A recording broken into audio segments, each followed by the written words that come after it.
Hello, it is so nice to see you again because today I have a guest. It's actually three, one, two, three, and two that are due to bloom.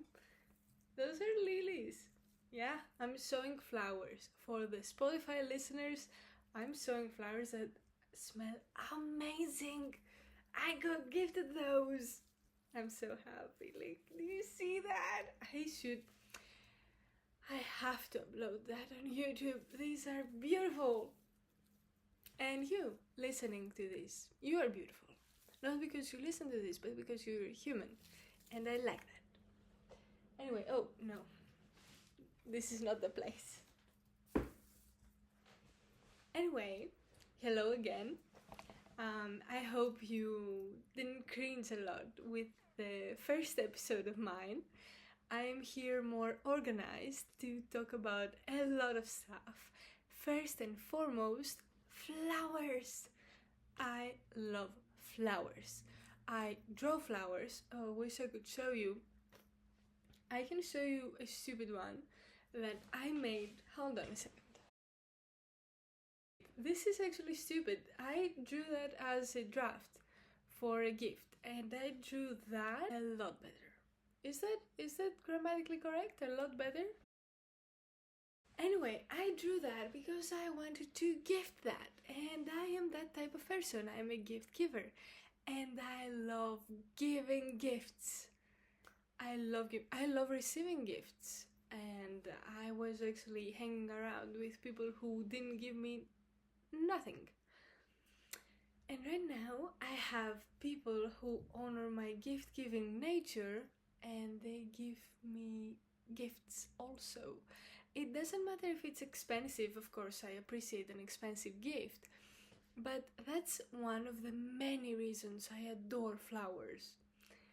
Because it's like a promise. You'll have the flowers that I gave you, and when they turn weird, I'll give you more, or I'll give you another flower, or the same flower, the same type. Like lilies, I'll give you lilies again, or I'll give you tulips, or I'll give you roses. And I love asking people, hey, what's your favorite color? Hey, what's your favorite flower? Hey, what is your birthday? And I'm actually good at remembering birthdays. And oh my god, I'm so happy even talking about flowers. I have many categories on my mind. Like, of course, we categorize people because it's a protective mechanism, but it can be used for good. I mean, my imagination thrives categorizing people. And when somebody says, "Oh, I like that flower," I'm like, "Oh, I knew that. I knew you're in that category on my mind." And I love giving people their favorite flowers.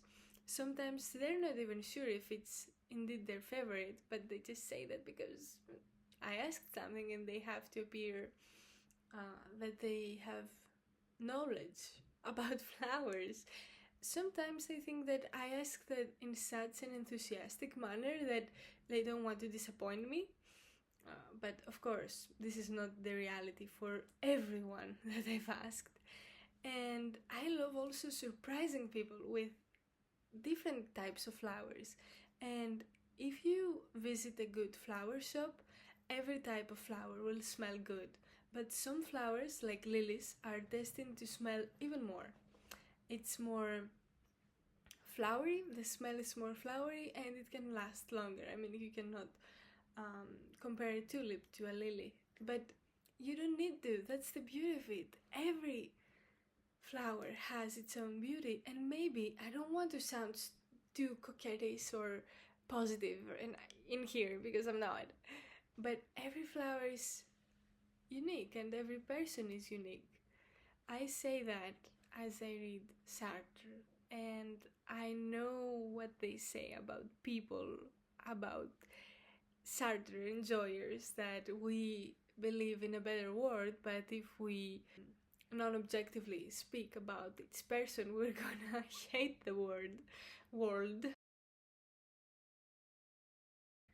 Flowers are like people. And sometimes there are some questions like, how would you describe yourself as? What type of food, or what type of pastry, or what flower, what kind of flower? Those answers can vary depending on the season of our life. And I have changed a lot, and I like that. I like change. So do flowers, because they change and they do not see themselves, they just change. And I hope that maybe they will. I hope that maybe they will, because I'm a person owning a mirror. But if I didn't, I wouldn't hope that. I would just have hoped that they enjoy being themselves. And this is not about flowers. I love giving flowers, as I said, and I love being close to people so I can send them flowers, because you cannot send flowers to your long distance friend. I mean, you can order it by an app, or calling, and I don't know, finding the money, like IRIS payments or something like that. But it's not the same as going to a flower shop and picking up the flowers. Another thing, it doesn't matter if they're expensive or not. I mean, I would be as happy receiving one flower or 10. I mean, obviously, 10 is bigger and I can hug the collection of flowers, but one is just enough. I love like a dog. Have you ever seen a dog eating a flower? I'm like that. I love like a dog. And I'm devoted as a dog, especially in friendships. I develop such a weird devotion, and I'm like, yeah, I want to be here for the rest of our lives. I want to be here. And Georgia, if you're listening to this is about you. I love you. I miss you. I want to bring you every flower in the world. Okay, if you're not Georgia, please send this to Georgia. Thank you. I'm planning on writing a book about Georgia. Yeah. Oh my god, I have to make a separate podcast about Georgia. Her name is Georgia, but her name is not English, it's in another language, so it doesn't sound like that. We're not American. Sadly or hopefully, depending on when you send in America. I'm so happy talking about flowers. And my favorite flower used to be tulips for so long. Why? Why? Why are you so basic? Because I had seen a movie, a really nice one. I mean, I was 8. I think I was 8 when I saw that. It's called P.S. I Love You, as in a letter. P.S. I Love You. And it was about a man who died. I don't remember the movie quite well. And it was about a man who died, and he probably knew that he was gonna die. And he wrote his wife letters like PS, and they were all ending PS I love you. Every letter was timed for her to open and to read, and those letters led her to the Netherlands. Oh, I remember some landscapes in the mountain, and they were full of tulips. It was awesome, and I was like, oh my god, that's awesome. It's so simple. It's such a simple flower. Not even, I don't know if you believe in God.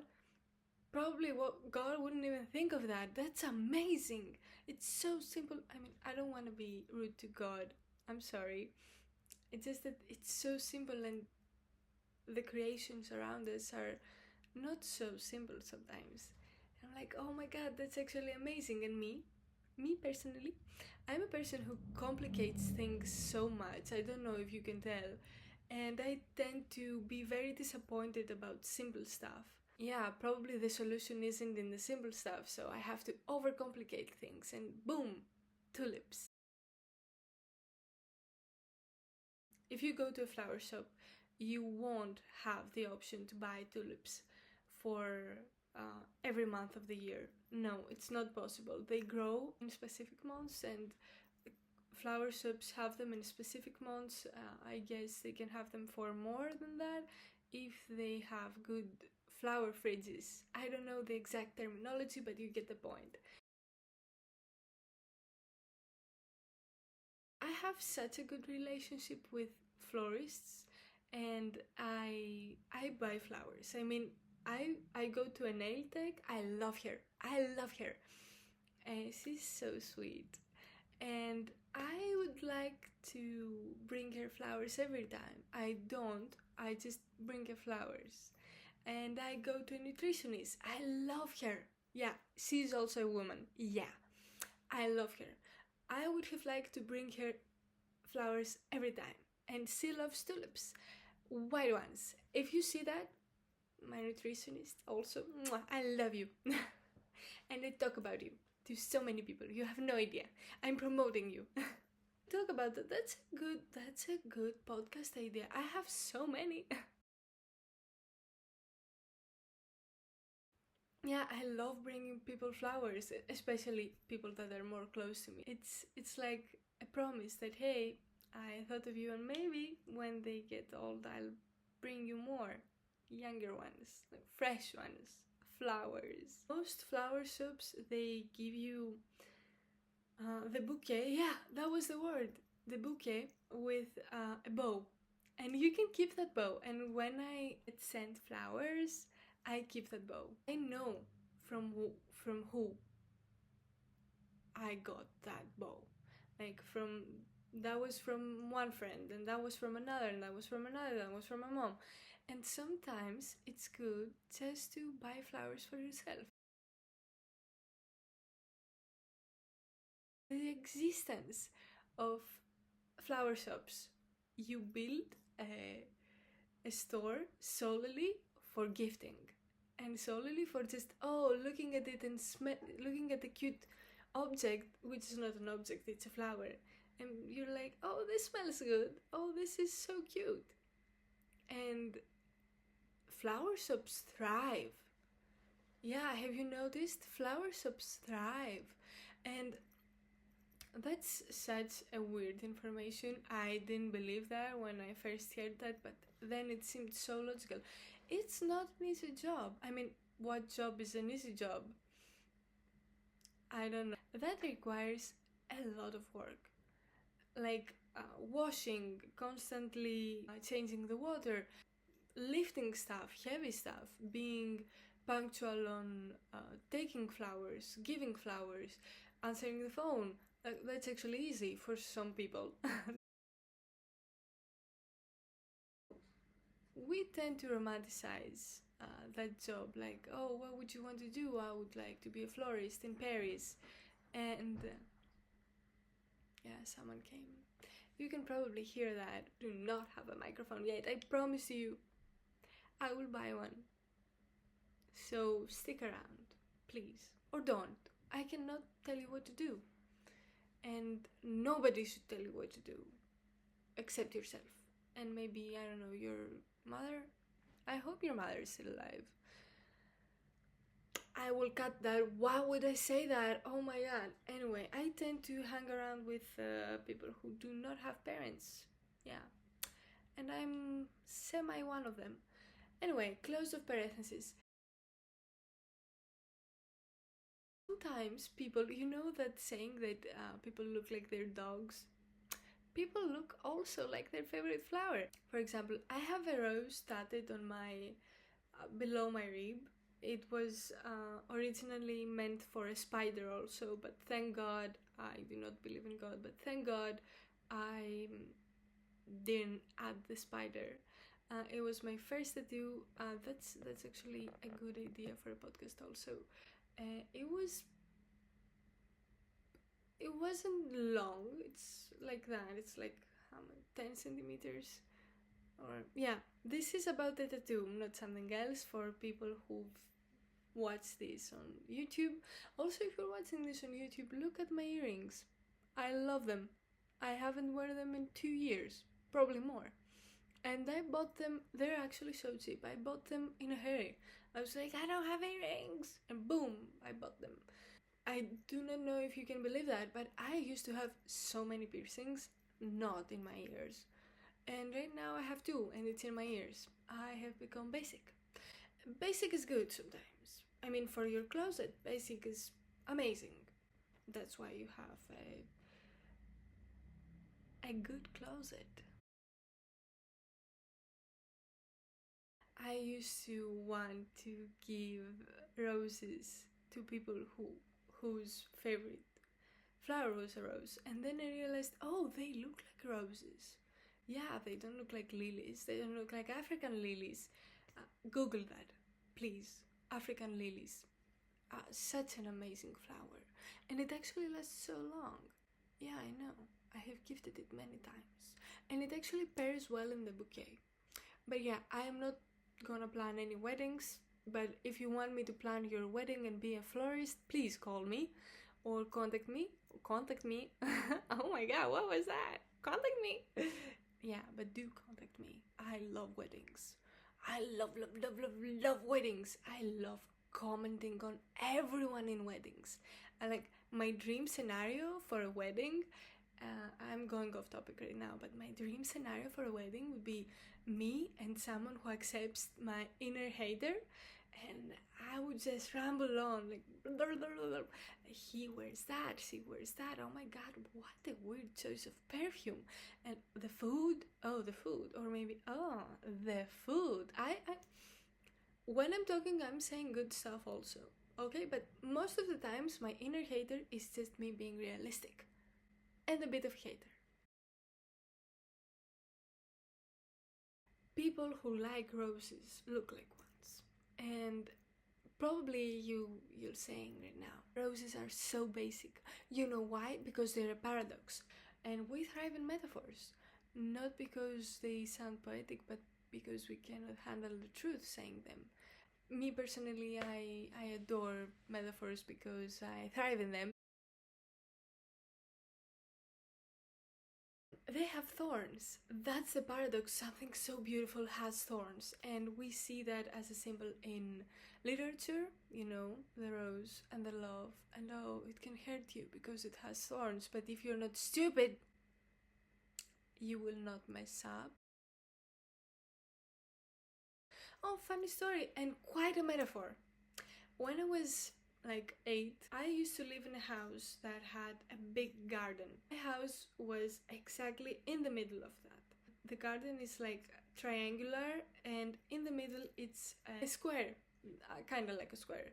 In the middle of the triangular yard, and it's a big one. We have trees, we have a kiosk, we have a dog. Surrounding the house, we had roses, and big ones, tall ones. Like if you let a rose rise, it's more than my height. And I go around that yard in the cement, cycling with my small bike, and I fall. Where do I fall? I fall facing my back in the roses. I destroy two roses, not one but two, and my back gets destroyed. It's like some beast, like I don't know, painted with scratches all over my back. It was quite artistic, to be honest, and there were some scars, like light ones, and I was like, when people used to ask me, they're not here obviously anymore, but when people used to ask me in school, hey, what happened? Because you know it was almost summer, end of spring, and I would be like, I fell. I fell in roses. I was such a poetic creature from the start of my life. And the key to actually seeing your dreams and your creativity lies in those years, because you know exactly what you want to do. You don't know, but probably you don't know. I mean, I wanted to be a cardiologist when I was that age, but I'm here studying literature, and I love that. But I knew that because I always liked literature, so childlike wonder gives you a lot of hints. And I was always interested in flowers, except for insects. I couldn't wrap my mind around flowers needing insects to survive, and I don't only mean bees.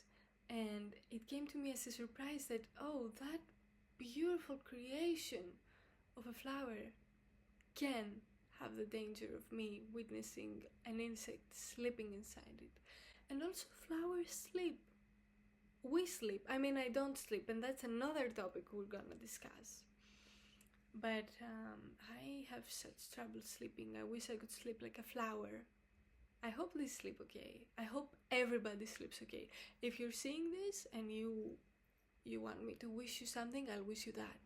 I hope you always sleep well, because sleep is so important.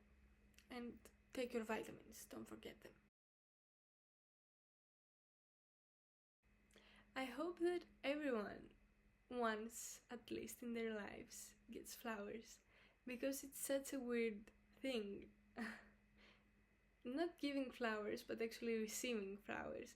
And I know that many gift givers have difficulty receiving gifts, and I'm one of them.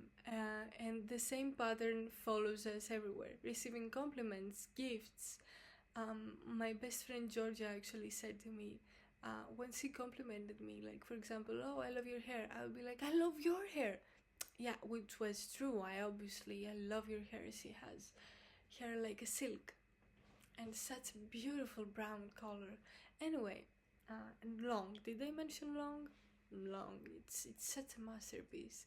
But anyway, she was like, hey, please, I appreciate you returning the compliment, but can you please take it? And I'm like, what do you mean by that? Say thank you. And like, I'm so thankful. Thank you for that. Yeah, but you didn't say that. Oh, so I didn't accept the compliment. I just mirrored it back.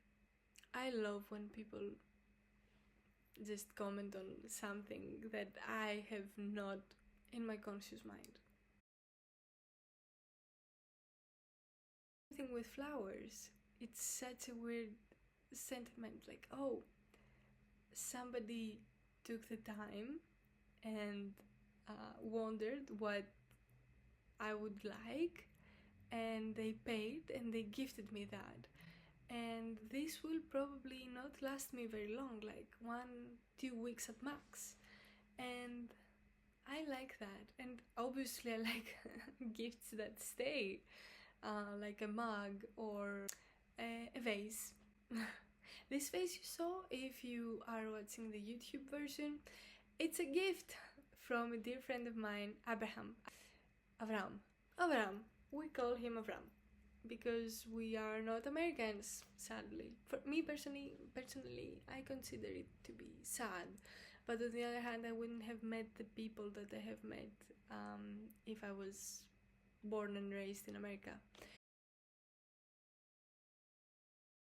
I adore that cinematic way that I have America in my mind. But that's a discussion for another podcast. I hope you stick around. I am actually that's something that I wanted to mention from the start, from the beginning. I am good at drawing flowers and I love drawing. I will get on that on another episode also.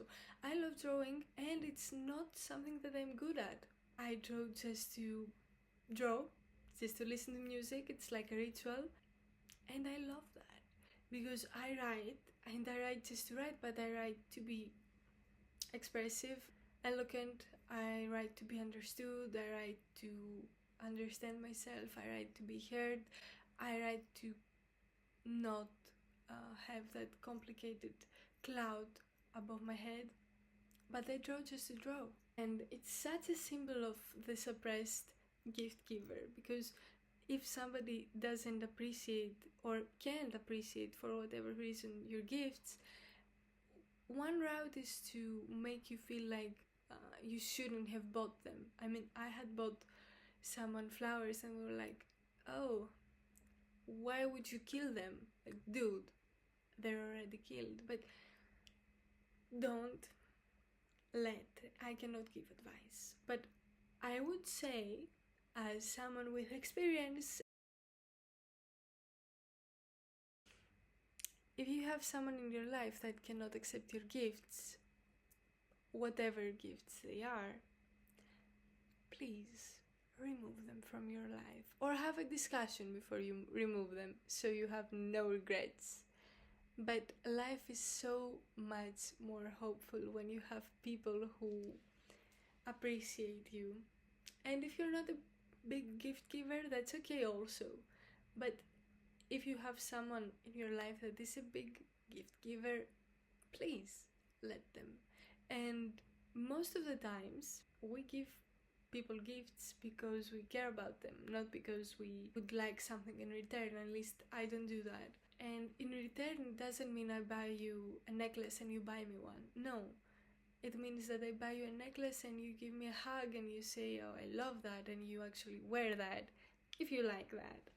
Or you make me my favorite dessert or something like that. I have grown to like those gifts, like somebody cooked for me, because I'm such a picky eater and I'm a plain eater. I mean, I didn't grow up with such variety in foods because my parents used to have some health issues, and thus we ate with less salt, less seasoning, less taste in general.